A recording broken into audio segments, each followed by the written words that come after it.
Pagett MP Rudyard Kipling. The toad beneath the harrow knows exactly where th tooth point goes.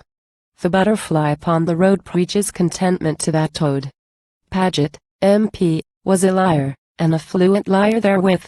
He spoke of the heat of India as the Asian solar myth came on a 4 months visit to study the East in November, and I got him to sign an agreement vowing to stay till September. March came in with the coil. Pagett was cool and gay, called me a bloated Brahmin,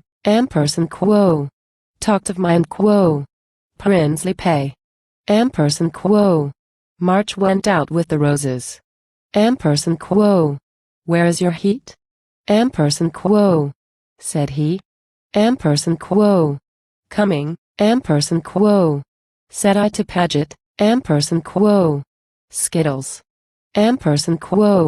said Pagett, MP. April began with the punka, coolies, and prickly heat. Pagett was dear to mosquitoes, sandflies found him a treat.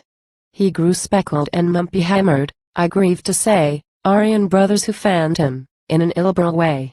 May set in with a dust storm, Pagett went down with the sun. All the delights of the season tickled him one by one.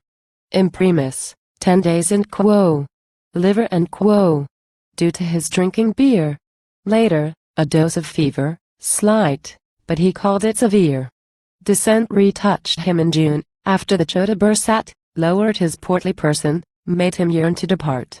He didn't call me an Brahmin, or bloated, or overpaid, but seemed to think it a wonder that anyone stayed. July was a trifle unhealthy. Pagett was ill with fear. Called it the cholera morbus, hinted that life was dear.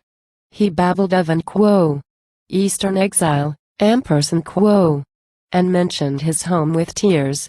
But I haven't seen my children for close upon 7 years.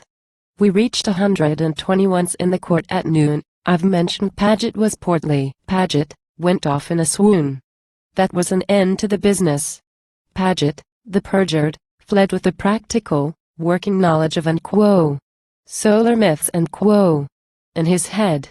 And I laughed as I drove from the station, but the mirth died out on my lips as I thought of the fools like Pagett who write of their Eastern trips, and the sneers of the traveled idiots who duly misgovern the land, and I prayed to the Lord to deliver another one into my hand.